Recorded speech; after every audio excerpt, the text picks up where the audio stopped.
Merci de la confiance renouvelée en votre émission Le Panel. Mesdames et messieurs, nous sommes sur l'application mobile Blue OTT International en suivant l'ordre alphabétique.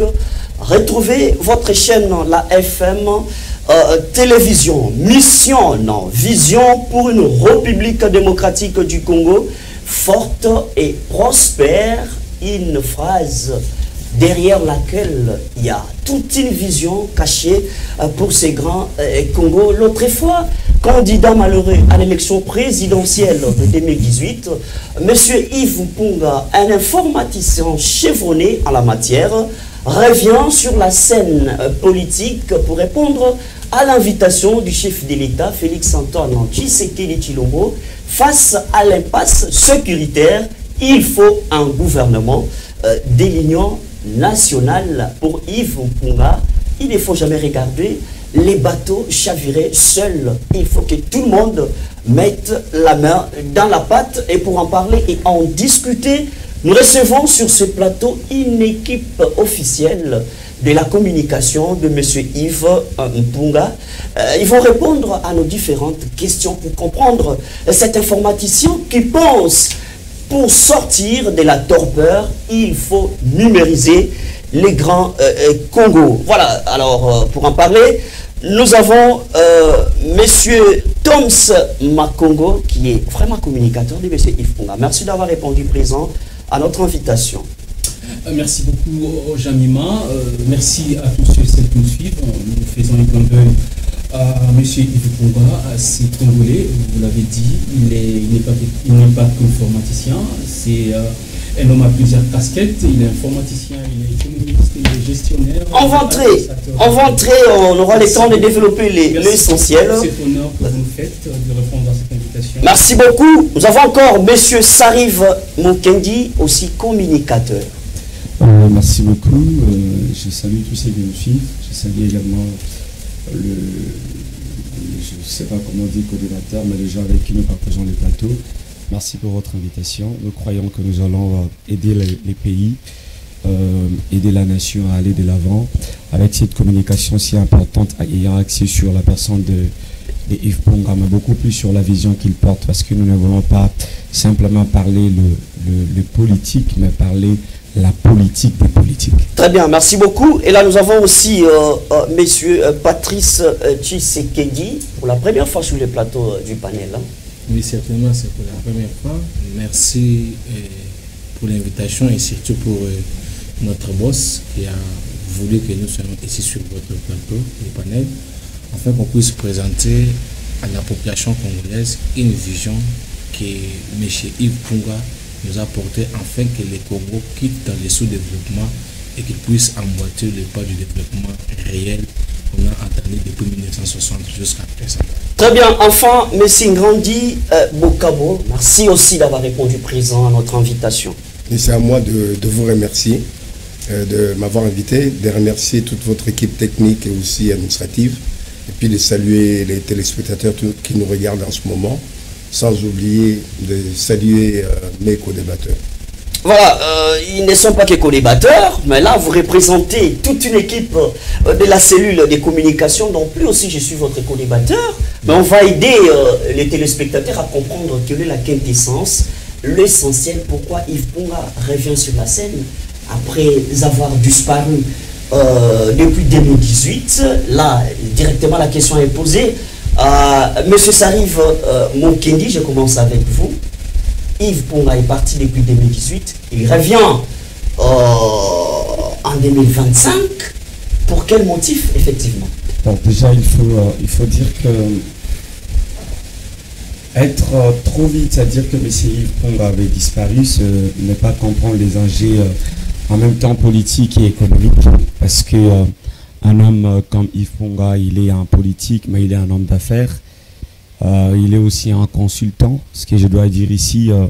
Yves Mpunga, c'est un expert en économie numérique, c'est un expert en gestion, il est un économiste engagé, c'est un, je vais dire, c'est un programmeur, c'est un informaticien professionnel, il est tellement beaucoup et que dans toutes ses casquettes, il voyage un peu trop parce qu'il est sollicité dans différents pays afin de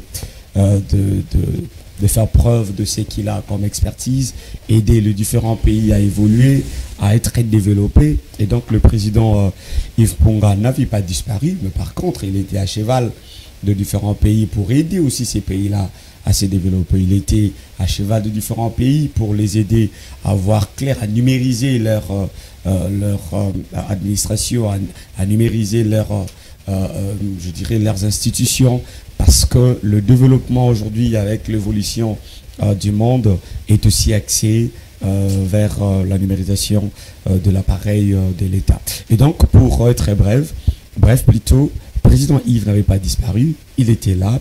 Je vous donne par exemple un fait. En 2021-2022, le président Yves, les élections avaient eu lieu en 2018. Ben, nous sommes en 2021-2022. Le président Yves Ponga est revenu au pays avec le projet d'appui à la gratuité d'enseignement, ce qui était un projet salutaire, salué par le chef de l'État. Et le chef de l'État avait même demandé la mise en place d'une commission pour statuer par rapport à ça. Malheureusement, c'est au niveau de la commission que tout avait changé parce que les gens avaient besoin des rétrocommissions, les gens avaient besoin d'argent et tout, ce qui a fait que les projets n'avaient pas abouti, les projets n'avaient pas réussi. Nous étions face à des gens qui disaient, monsieur Yves Ponga, vous voulez aider les pays, vous voulez apporter votre aide, votre pierre dans cet édifice, mais nous allons gagner quoi? Notre ventre, donnez-nous aussi notre part. Et le président Yves a dit, je suis venu pour les Congos, pour les Congolais. Comme vous avez la logique de vol, de détournement, je me réserve. Cependant que derrière lui, il avait beaucoup de partenaires. Il avait beaucoup de gens qui avaient mis leurs moyens et qui l'avaient accompagné. Et je vous signale déjà que ces gens sont encore avec lui jusqu'aujourd'hui, prêts à aider les Congos, prêts à avancer le Congo, prêts à développer le Congo. Le président Yves Ponga, il était avec nous, il est avec nous, et il va continuer à être avec nous aussi longtemps que Dieu lui donne la vie. Très bien. Alors, monsieur Patrice, Yves Ponga, ça c'est pas la... Non, monsieur Tom, plutôt, merci. C'est pas la première fois que le chef de l'État a tendu la main à tous ces Congolais qui avaient besoin de participer à la chose publique. Et pourquoi, depuis tous ces temps, Yves ne s'est jamais présenté? C'est seulement en 2025 qu'il y a un gâteau réservé ou quelque part, ou comment? Alors, d'ores et déjà, cher Mima, il faut savoir que monsieur Yves Ponga n'a pas besoin d'un gâteau pour se servir. C'est déjà quelqu'un qui a déjà gagné sa vie. Monsieur Moukende vient de le dire. Il est un peu partout à travers le monde pour offrir ses services. Et monsieur Ponga n'a pas besoin d'un véhicule, n'a pas besoin d'une maison, parce qu'il en a déjà autrement en dehors de la politique. Vous dites qu'il a disparu, mais vous vous souviendrez, en 2018, M. Ponga n'était pas pour la façon dont les régimes passés, dirigés par les présidents honoraires Joseph Kabila, géraient les choses, raison pour laquelle il s'était levé pour venir apporter ses dons. Il pouvait au peuple congolais. Malheureusement, ce peuple congolais ne lui avait pas fait confiance, mais il a fait confiance à quelqu'un d'autre, parce que M. Kabila s'était déjà retiré de la course. Alors, pourquoi disparaître? Mais M. Ponga n'avait aucune idée sur ce qu'il devait faire. Il devait laisser Tshisekedi travailler, voir comment il devait mener les choses en RDC. C'est ça, je vous coupe la parole s'il vous plaît. Je vais arriver là où vous allez continuer. Ma question est de savoir, c'est pas la première fois que le chef de l'État tend la main. Je vais y arriver. Pourquoi cette manière, cette fois-ci? Mais je vais y arriver. La deuxième fois, il se voit maintenant disponible pour répondre à cette invitation. Maintenant, je peux répondre. D'accord. Alors, il devrait laisser la place à M. Tshisekedi travailler, voir comment il devait faire. Attendre l'échec et puis acclamer, voilà, dire, voilà, ils n'ont pas écouté, voilà, et ils sont maintenant au bout de tout. Qui avait la magie de savoir que ça allait réussir ou pas? Personne, si ce n'est que Dieu lui-même. Mais si tu sais que Dieu a commencé à travailler, il fallait lui laisser le temps de travailler. Mais si Ponga ne pouvait pas faire une opposition d'ex nihilo, parce que je viens de vous dire qu'il n'a pas besoin de chercher un poste, mais si Yves Ponga vient au moment où ça devient grave.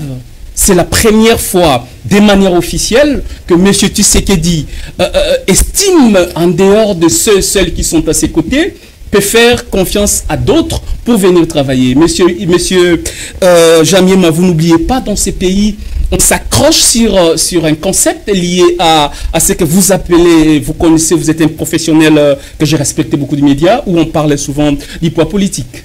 Monsieur Yves Punga ne regarde pas la chose de cette façon-là. Bref, vous l'avez dit dans votre introduction, maintenant le bateau chavire.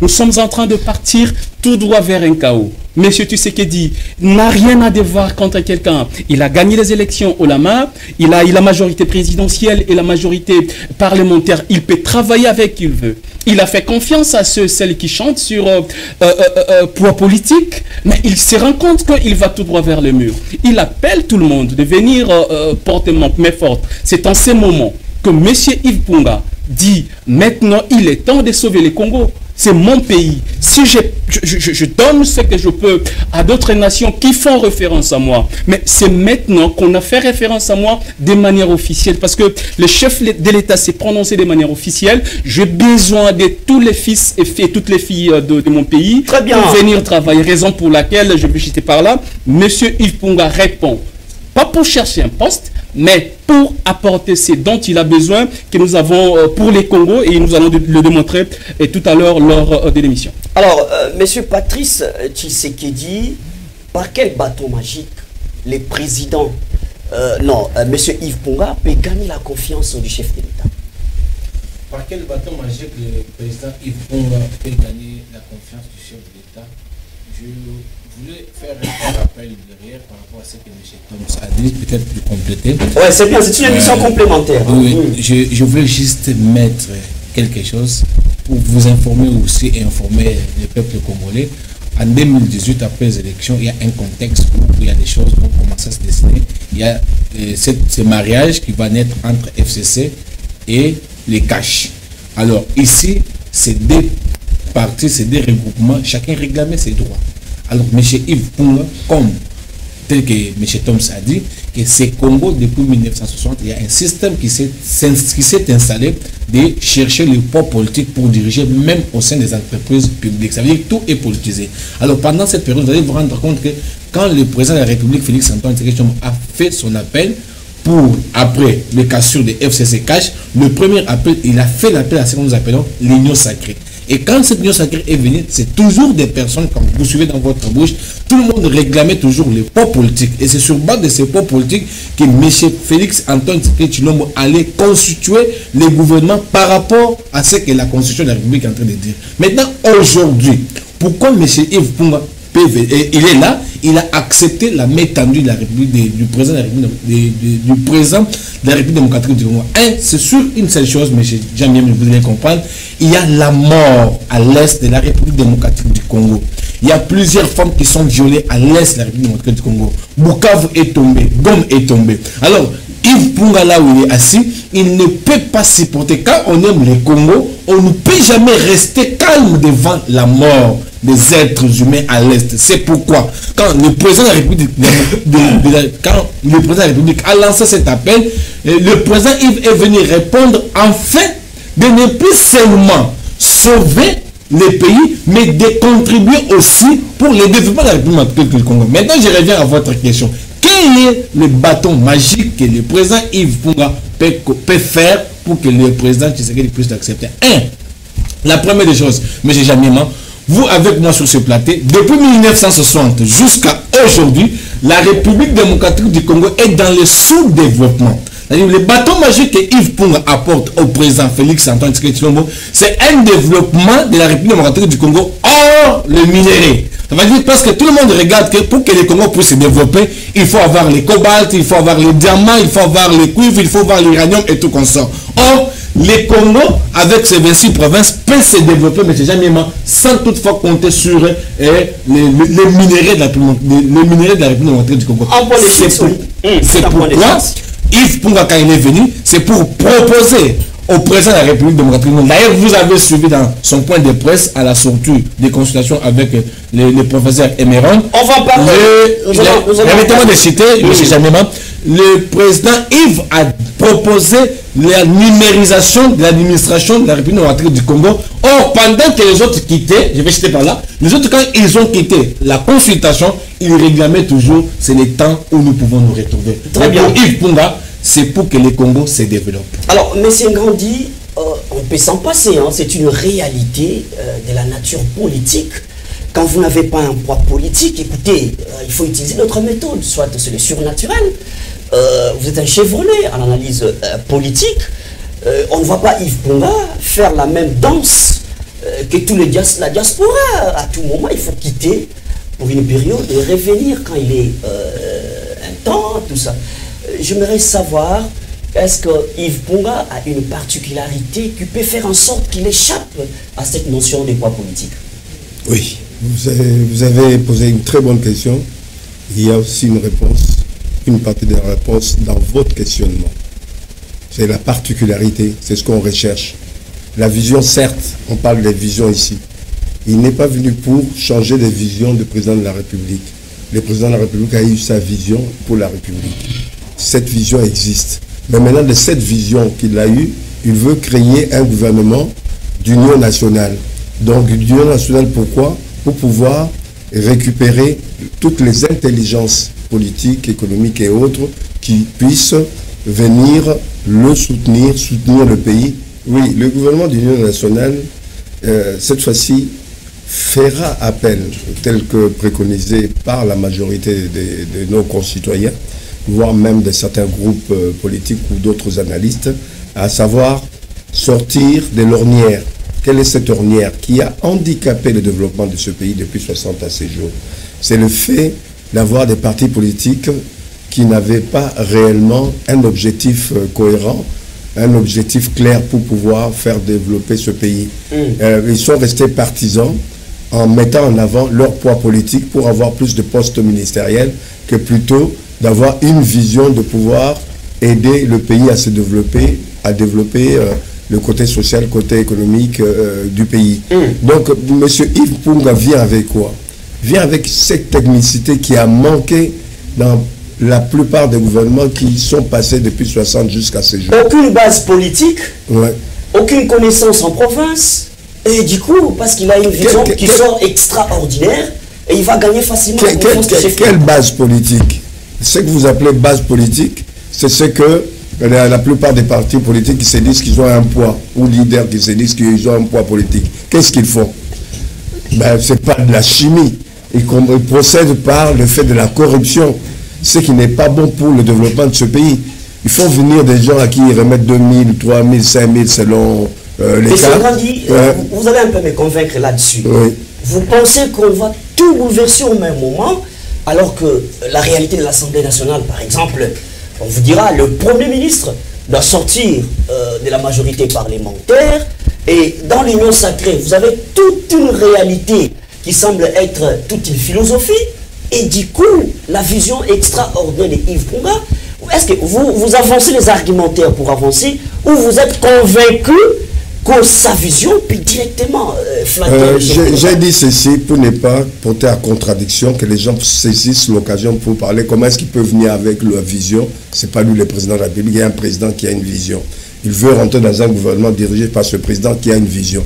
Moi, j'ai dit, M. Yves Ponga, compte tenu de sa vision personnelle et de son parcours personnel, il vient apporter quelque chose de nouveau dans le sens de la technicité, c'est-à-dire à poser des vrais problèmes, la problématique. Pour résoudre une question, il faut d'abord poser la problématique.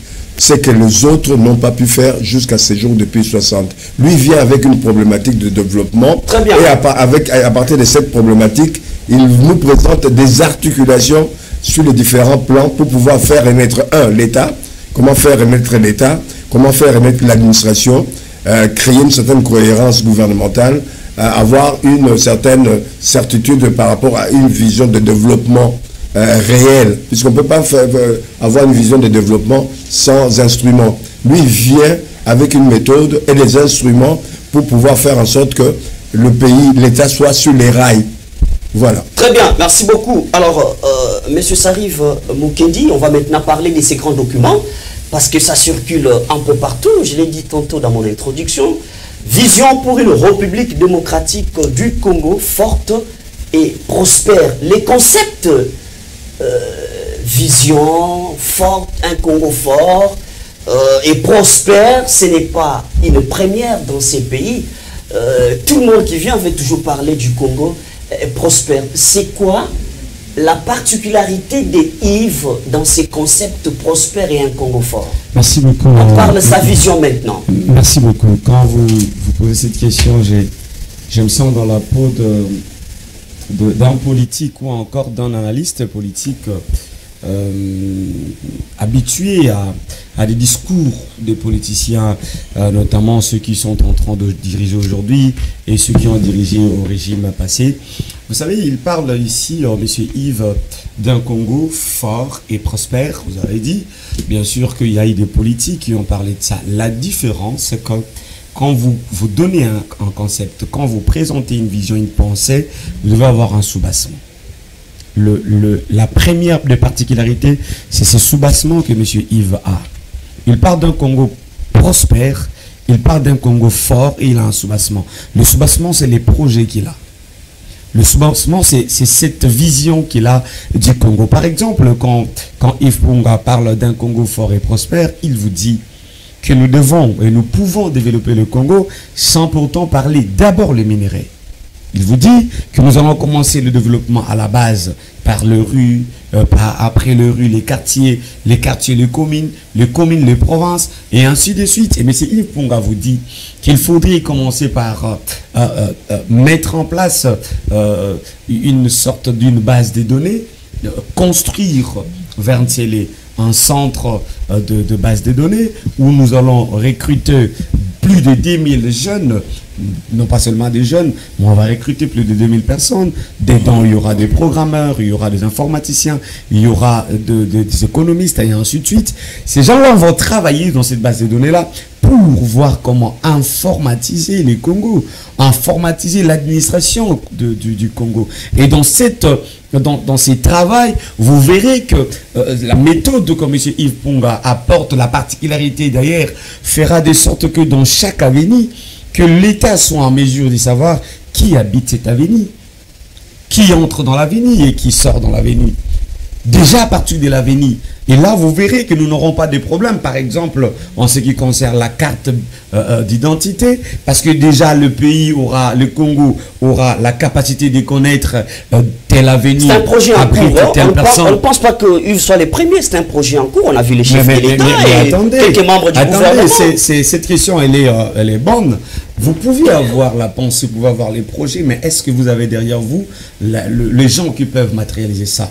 Est-ce que vous avez des partenaires? Est-ce que vous avez des gens qui vous accompagnent? Est-ce que vous êtes crédible vis-à-vis de ces gens-là? C'est ça aussi la question. Il y a eu par exemple d'autres personnes, si vous les dites, qui avaient le projet de moderniser, numériser les pays, mais est-ce qu'ils avaient derrière eux le partenaire par exemple? Mais avant de parler des partenaires, est-ce qu'eux-mêmes ils étaient des experts en la matière? Vous savez, le mal aussi dans notre pays, c'est que les gens acceptent les fonctions même quand ils n'en ont pas la capacité, quand ils n'en ont pas la compétence. Mais c'est Yves Punga, nous l'avions dit ici, c'est un expert en économie numérique, c'est un expert en informatique. Quand il vous dit que nous allons numériser les pays, commençant par le rue, c'est ce qu'il dit. Quand il vous dit que le Congo sera capable de savoir qui habitait l'avenue, le Congo sera en mesure de savoir qui est congolais, qui ne l'est pas, le Congo sera en mesure d'avoir sa carte d'identité biométrique, parce qu'il le sait. Et d'ailleurs, vous avez l'expérience avec l'Angola, par exemple. Nous parlons d'un homme qui, aujourd'hui, quand vous allez en Angola, vous parlez de Yves Punga, on vous dit que son expertise est restée là-bas. Parce qu'il a travaillé avec la présence de l'Angola. Un Congolais qui est parti aider une autre nation alors que son pays est en train de brûler là-bas. Mais quand je vous tends la main et que vous ne voulez pas de moi et que de l'autre côté on reconnaît mes compétences, je parle là-bas. Ça dépend de la méthode que vous utilisez. Voilà pourquoi c'est qui explique que lorsque le chef de l'État a tendu la main, il est venu. Ça veut dire que lorsque l'Angola tend la main, il part. Lorsque les États-Unis tendent la main, il part. Lorsque le Portugal, par exemple, tend la main, il part. Mais lorsque vous ne tendez pas la main, vous avez dit tout à l'heure qu'en 2011, en 2021-22, il est revenu sans pourtant attendre la main tendue de quelqu'un, avec le projet d'appui à la gratuité de l'enseignement qui a été combattu par la commission, voulu d'ailleurs par le chef de l'État. Et donc je suis en disant que c'est pas qu'il a accepté de travailler avec l'Angola, avec d'autres pays, et qu'il n'avait pas voulu ici, mais il attendait les bons moments. Et les bons moments, remarquez pour lui, les bons moments, c'est pendant que les pays chavirent. Ça, c'est particulier. Merci beaucoup, M. Thoms Makongo. Un pays de 2 345 408 km², est-ce qu'il faut parler d'une économie numérique dans une nation où déjà on n'est pas à 85% sur l'utilisation des téléphones mobiles? Vous voulez parler d'une économie numérique. Est-ce que le projet est-il opportun? Alors, le projet est-il opportun? Je dirais tout à l'heure, sans réfléchir, cher Jamima, je dirais oui. Parce qu'il est possible, rien n'est impossible. Nous sommes dans une époque d'une nouvelle... De la nouvelle technologie de l'information et de la communication. Donc, je vous dis, jusqu'au fin fond, on utilise les téléphones mobiles. Et Béran était ministre, les conseillers du chef de l'État, le ministre du numérique, on n'a rien vu sur le terrain. Je vais parler... Yves Ponga tombe du ciel pour parler de l'économie numérique. Je vais parler de Yves Ponga et non d'autres noms. Merci de m'épargner sur cette polémique qui ne va rien apporter aux Congolais qui n'en ont même pas besoin. Monsieur Yves Ponga, si vous voulez parler de lui, il a mis près d'une vingtaine d'années pour apprendre le numérique. Donc, pour diriger un secteur aussi important que celui-là, vous ne tombez pas comme une coupure de cheveux dans la soupe. Vous devez être bien préparé. Monsieur Yves Ponga a des outils nécessaires. Vous parlez de l'arrière-pays, mais il est nécessaire de relier l'arrière-pays à la capitale. Vous n'allez pas parler du développement de la RDC qu'à Kinshasa. Kinshasa n'est pas RDC, à Likasi c'est RDC, à Inongo c'est RDC, à Boudjala c'est RDC, à Popokabaka c'est RDC, à Lukala et partout ailleurs. Monsieur Yves Ponga a une vision claire. Lorsqu'il vous parle dans des 17 axes, ces documents, c'est plus qu'un...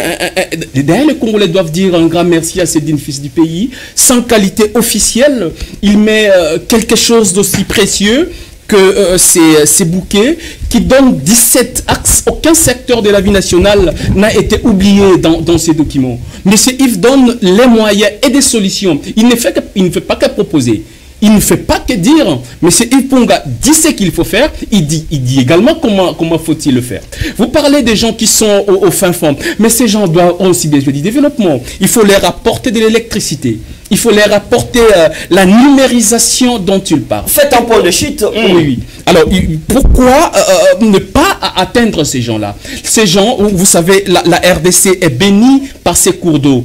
Il suffit que l'électricité atteigne les entités les plus reculées.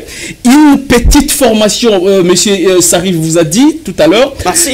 Dès lors que monsieur Yves Ponga entre, ils mettront en place 2000 jeunes, plus de 2000 jeunes, de nulle part. Aujourd'hui, les jeunes sont désœuvreux. Les jeunes sont éparpillés, ça et là. Ils se cherchent. Est-ce que je peux achever mon idée, s'il te plaît? Faites un point de chute. On fait le calcul de temps. Je suis en train de le faire.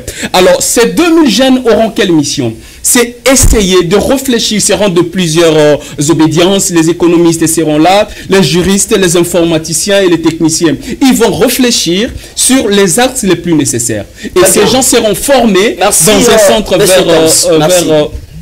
Merci. Désolé que vous m'ayez Merci, nous sommes sur le calcul du temps. Monsieur Patrice Tshisekedi, Yves commence à parler du développement alors qu'il y a des graves maladies qui continuent à déranger les Congos ou les Congolais, la classe politique, notamment la corruption, l'évasion fiscale, on parle du détournement.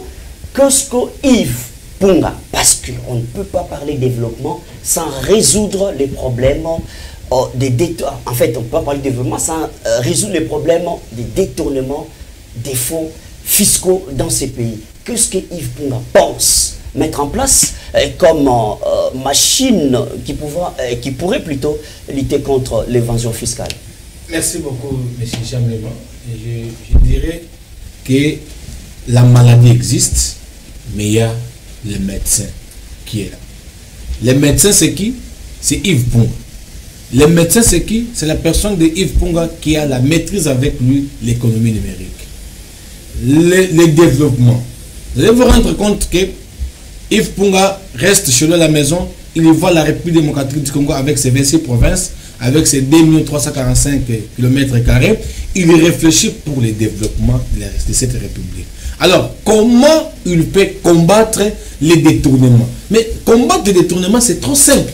Quand on commence d'abord à numériser l'administration, vous allez vous rendre compte qu'avec Yves Punga, quand on doit numériser l'administration, numériser, appliquer l'économie numérique, cela va nous permettre de contrôler même une maman vendeuse de légumes à Gambela, de contrôler même une maman vendeuse de légumes à Manono, de contrôler même une maman vendeuse de légumes à Kanyamaka, c'est de l'autre côté. Cela va permettre qu'aujourd'hui, avec la présence de l'économie numérique, cela va permettre de numériser l'administration de la République démocratique du Congo. Et ça va nous aider maintenant de connaître quelles sont les recettes. On va connaître même combien de nombre de postes de péage nous avons en République démocratique du Congo. On prend Kasumbalesa, on prend Lubumbashi, on prend Kolosi, on prend Kamina. C'est-à-dire, tout ça, ça va permettre. D'ailleurs, M. Sarib a dit ici dans son discours que M.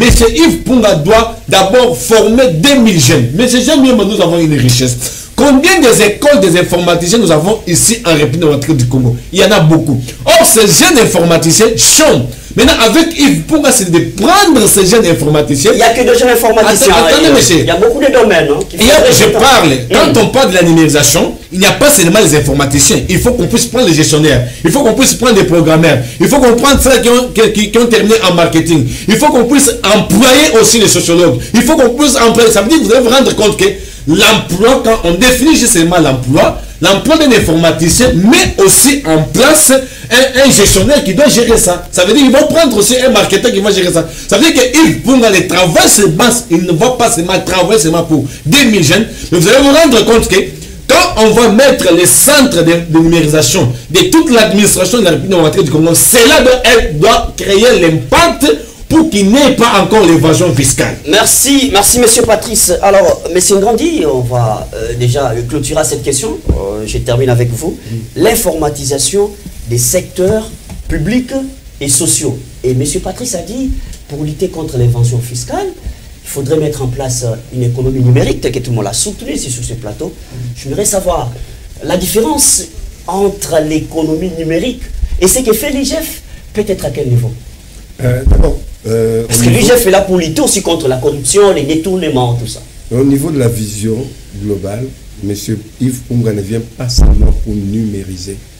M. Yves Punga va au-delà. Il nous apporte une méthode, des outils et des techniques pour faire en sorte que l'État soit géré à bon escient. C'est-à-dire, il apporte une approche qu'il qualifie de systématique qui toucherait à la fois le tissu économique, le service social de base, les capacités humaines. Donc il va travailler sur plusieurs dimensions pour donner ou redonner l'efficacité et la transparence au niveau des institutions publiques et politiques. Aujourd'hui, on gère le pays vaille que vaille. Il n'y a pas de transparence. On vole quand on veut, comme on veut. Il n'y a pas c'est de l'impunité totale. C'est-à-dire qu'il va apporter une gestion dans tous les domaines de la vie sociale, économique et financière. Ça permettra notamment à ce que la gestion soit fiable. La gestion fiable, ça veut dire si on commande tel montant de biens techniques ou autres, bon, il y a une certaine transparence, une certaine traçabilité. Donc il y aura moins de vols, moins de détournements, moins de corrompus et de corruptibles. Donc voilà, cette efficacité ne peut se faire, entre autres, qu'en mettant en place les moyens techniques et technologiques, c'est-à-dire aller pour rationaliser, où on sait qu'on est à 150 millions d'habitants par exemple. On sait que qui fait quoi. C'est-à-dire qu'il y a une identification qu'on appelle nationale. C'est-à-dire chacun de nous portera un numéro unique dans tout ce que nous aurons à faire comme actes administratifs et autres, numéro d'identification nationale. Donc, pour le point de chute, c'est, je pense que la rationalisation, la mise en place des nouvelles technologies, notamment on est maintenant en retard par rapport à l'intelligence artificielle. Avec Yves Punga, on pourra ne pas attendre que tout nous tombe du ciel. On pourra être des acteurs dans cette nouvelle technologie de l'intelligence artificielle qui peut créer plus d'emplois, au-delà même de 2000 emplois, où nous serons acteurs pour pouvoir récupérer toutes les données concernant notre vie sociale, économique et autres. Ça, on peut le vendre aussi, ça peut participer au développement de notre économie et de nos finances. On peut aller plus loin. Merci beaucoup. Nous prenons maintenant, vous allez compléter, monsieur Sarrive, ici à compléter, vous allez compléter, mais on prend d'abord l'actualité politique dans notre pays. Aujourd'hui, tout le monde était derrière la décision mordicus du chef de l'État qui avait refusé de ne pas négocier avec les pantins. Et les mots englobant plusieurs réalités, il y a les AFC de Cornelanga, il y a le M23, et à la surprise de tout le monde, à l'échelle nationale, un communiqué conjoint qui proposerait aujourd'hui des pourparlers entre les pantins et les gouvernements congolais. Yves vous soutient aussi cette idée. Merci beaucoup, mais avant d'y arriver, comme vous l'aviez dit, je pourrais compléter. Quand M. Ngandi parle de 2000 jeunes, il parle d'aller que M. Yves on ne fasse plus une redondance parce que M. Yves va employer on va faire plus une de minute 2000 à chacun. personnes, plus de 2000 personnes. Je vous dis, quand on parle de 2000 personnes, c'est pour les centres de numérisation. Oui, mais quand on quitte les centres de numérisation, nous allons dans des avenues, nous allons placer des guichets, il y aura des gens qui vont être engagés, nous allons sur des communes, nous allons sur des provinces, donc il y aura beaucoup de gens qui seront engagés. Donc c'est vraiment une chaîne d'engagement et tout, ça c'est très important. Mais M. Yves ne se limite pas seulement là. Il propose par exemple dans son quatrième point, quatrième axe dans l'ouvrage que vous avez, il parle de l'apport des églises, ça veut dire associer, intégrer l'église au développement du Congo. Il propose la dotation des 100 millions de dollars par église. Il dit on donne à l'église 100 millions de dollars et l'église va, chacune de conférences, plutôt de confessions religieuses. On prend par exemple l'église catholique, on donne 100 milliards de dollars. L'église a sa mission première. Ne faites pas de l'église attention, une main-d'œuvre. Dans cette église-là, il y a des Congolais qui chôment, qui n'ont pas de travail, qui n'ont pas d'argent, qui crient, qui peinent. Alors, une manière de se servir, ou encore une manière de servir ces gens-là qui sont à l'église, c'est aussi de les engager. Nous ne prions pas seulement pour que Dieu nous bénisse, d'une bénédiction venant du ciel, comme si c'était la manne qui tombait, mais il faudrait travailler pour bénéficier d'un salaire. Et M. Yves dit, on donne à chacune des confessions religieuses 100 milliards de dollars, et on vous dit, par exemple, l'église catholique, vous 100 allez millions travailler... ou 100 milliards 100 millions de dollars. Il vous dit, vous allez travailler par exemple dans les secteurs de l'agriculture. L'église catholique prend l'agriculture. On prend par exemple l'église des réveils. Vous prenez par exemple, je dirais, l'élevage, ainsi de suite. Vous verrez que les jeunes, les gens, les papas, les mamans qui ont étudié, qui sont dans nos églises, qui peinent parce qu'ils n'ont pas de travail, auront des travail. Ça va réduire le taux de chômage. Ça va réduire aussi la pauvreté et ça amènera le développement. Parlons de l'actualité. Nous allons parler d'actualité, mais vous comprenez que nous voulons beaucoup plus parler de développement parce que c'est vraiment ça fait partie. Un point majeur. S'il préférait qu'il soit classé comme Premier ministre, il y a une réalité en face. Je comprends. Et il ne sera pas là pour dire oui à tout ce que le chef de l'État dira. Et je vais vous donner une réponse très brève en vous disant ceci. Vous avez dit, quand vous avez parlé d'un communiqué conjoint qui dit qu'il y aurait de pourparlers, qu'il doit y avoir de pourparlers entre le gouvernement congolais et ce que vous qualifiez des pantins. Non, comme le chef de l'État, pas moi.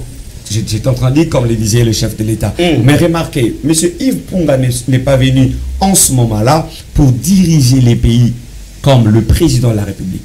Mais il est venu pour travailler avec le président de la République. M. Ngandi est en train de dire, il ne vient pas imposer la vision, sa vision, au-dessus de la vision du chef de l'État, mais il vient présenter ce qu'il a comme apport et qu'il va réfléchir avec le chef de l'État, travailler selon la vision du chef de l'État, mais avec son apport pour que les choses changent. À ce titre, nous ne pouvons pas dire ici que M. Yves est pour ou contre. M.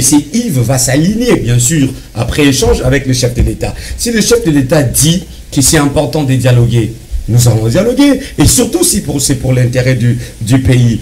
Entre continuer à tuer les Congolais et dialoguer pour que la paix rentre sans pourtant vendre les pays, qu'est-ce qui est important? Très bien. Donc je termine en disant, le président Yves n'est pas un président de la République, pour l'instant, parce qu'il le sera dans les jours à venir, Mais lui, il dit... Ah, donc il vient à la primature avec des ambitions de devenir président de la République.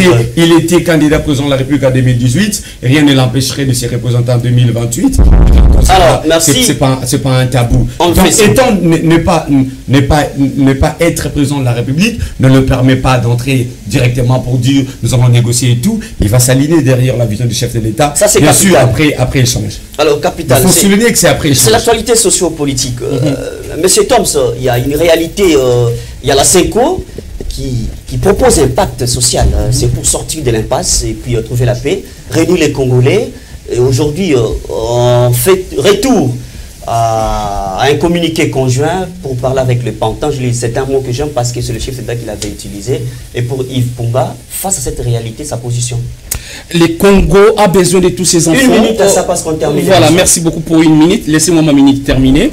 Le Congo a besoin de tous ses enfants. On se met ensemble pour parler. Donc je ne vois aucun mal si on doit parler Congo. Si les imbéciles ne changent pas, si le chef de l'État estime que c'est important de les écouter, pour la paix en RDC, je pense que c'est mieux, d'accord. Et donc, je vais prendre les quelques points essentiels par rapport à ce dont on parle. Vous venez de parler de M. Yves Punga. D'ailleurs, s'il y a des pourparlers, parce qu'il y a la guerre. Alors, nous avons deux types de guerres selon l'ouvrage et ce que préconise M. Yves Punga. Il y a une guerre économique et une guerre militaire. C'est cette guerre économique qui est plus dangereuse. Si les gens nous font la guerre aujourd'hui, c'est parce que nous sommes pauvres. Une fois les Congos se développent. Mais comment développer les Congos? Parce qu'on ne sait pas qui est qui. Ça doit passer par la numérisation de tous les secteurs. Monsieur Jamiema, vous ne connaissez pas votre voisin qui est derrière vous. D'où il vient, de quelle nationalité est-il? Donc, raison pour laquelle monsieur Yves Punga veut à la fois pacifier la RDC et promouvoir son développement. Parce que si nous sommes développés, nous serons forts. Il va plus loin. Il dit, pour sécuriser le territoire national, M. Yves Punga, dans cet ouvrage, préconise même une armée régionale. Faire une armée entre nos 9 voisins. Avec les ennemis qui nous ont trahis. Si nous sommes dans une armée, celui qui cherche la guerre contre l'autre, les 9 voisins vont aller à la guerre contre celui-là. On nous fait signe à l'émission. Pour développer la RDC, M. Punga pense également à la nouvelle ville de Kinshasa, construire plus de 100 000 logements pour permettre... À Kinshasa seulement. Bien sûr, Kinshasa est trop vaste. Alors, vous m'avez donné 1 minute, je suis à 45 secondes, monsieur. Non, vous ne calculez pas. Vous avez assez d'arguments, mais le temps nous fait défaut. Alors, donc, laissez-moi dire aux Congolais qui nous suivent, voici quelqu'un qui vient, pas seulement pour parler de ce qu'il est, mais pour apporter quelque chose de nouveau. Donc, monsieur Tshisekedi a besoin du social des Congolais. Ce social passe par plusieurs axes de la vie nationale. En fait. Une conclusion parce qu'on termine l'émission. On a assez d'argumentaires, mais le temps nous fait tellement surface, on doit terminer déjà. Alors, pour vous, en même temps, on accuse le chef de l'État de vendre les pays aux Nations Unies. Les États-Unis veulent s'accaparer de notre nation. Et Yves Punga, qui a été aux États-Unis, il s'est quand même promené dans beaucoup de nations, applaudit aussi que nous donnions nos matières premières aux États-Unis d'Amérique. C'est un projet qui dépasse les Congolais. Merci beaucoup, M. Jamiema, pour cette question. Moins d'1 minute parce qu'on peut déjà arracher quelques secondes. Vous me donnez la parole, vous me donnez le temps de parler. Parce que vous avez déjà consommé mes 30 secondes en me répétant encore. Faites un peu l'essentiel. Ok, j'ai dit ceci, M. Jamiema. Je voulais vous dire quelque chose. Aujourd'hui, l'accord, la signature de l'accord sur les principes entre les gouvernements rwandais et les gouvernements congolais, il est en train de s'effectuer maintenant là aux États-Unis entre le ministre des Affaires étrangères de la République démocratique du Congo et le ministre des Affaires étrangères du Rwanda.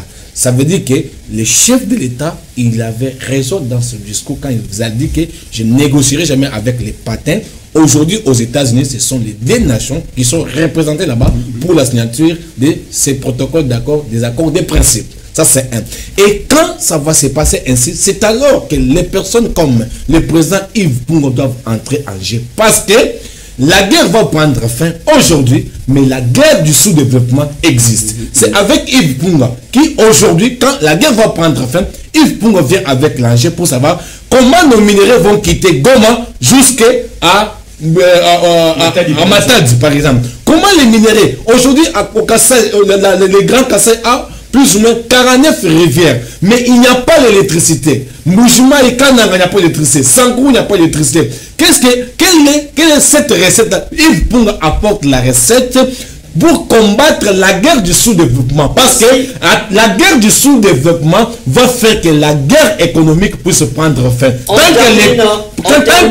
que les Congos vivent dans le sous-développement, il n'y aura pas les développements. Et Ifunga apporte cette recette-là. Mais Singandi, alors qu'on refuse les braquages, missages, tout et consorts, former une armée régionale, c'est entre autres dire qu'il faut permettre l'infiltration quelque part. On termine l'émission. Ça, c'est dans le sens d'une vision à moyen ou long terme. Dans l'immédiat, on doit d'abord structurer notre État. Yves Punga vient pour participer, pas faire, participer à l'élaboration des techniques ou d'un schéma qui restructure l'État, qui mette notre État sur les rails, qu'on ait une administration efficiente, efficace. Il vient pour ça. La vision, c'est plus tard, peut-être dans 5-10 ans, on peut ébaucher une façon de faire, de travailler avec les pays limitrophes, comme un peu l'Union européenne s'est construite après la guerre. Aujourd'hui, on trouve la France et les États et l'Allemagne ensemble pour pouvoir avoir une vision économique ensemble et demain ou après-demain avoir une armée, une défense unique. Voilà. Mais j'ai fini, je ne prendrai pas plus de 30 secondes. Vous avez parlé des prêtres et des pasteurs. On a fini l'émission, Merci à nous tous et merci à vous tous d'avoir répondu présent à notre invitation. Je rappelle à ceux qui nous ont pris avec un grand retard que vous êtes la grande équipe de communication de M. Yves Mpunga qui prône l'économie numérique pour lutter contre la corruption fiscale et les détournements en République démocratique du Congo, mesdames et messieurs. Merci d'avoir été les nôtres. Moi, je vais vous retrouver très très prochainement. Merci à l'équipe technique de la FM Télévision. Continuez à construire votre émission sur l'application mobile Blue OTT International. On s'y retrouve très prochainement avec le même plaisir.